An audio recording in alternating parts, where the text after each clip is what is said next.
Josh here from your team at JC Installs. Just wanted to have a bit of a chat to you about how much cheaper it can be to buy a stereo without a CD player.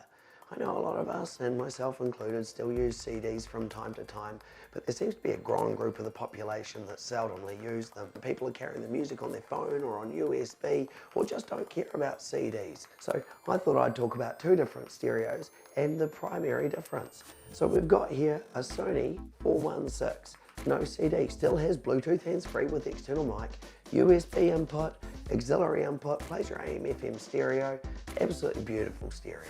For a little bit more, you buy the Sony 5300. The 5300 has a CD player, external microphone, Bluetooth hands-free, USB input, auxiliary input, AM FM stereo. The units are almost identical. Yes, they look a little different, but they have the same features in them, and I find that quite interesting. So you can save a few dollars buying one without a CD player. Who would have thunk?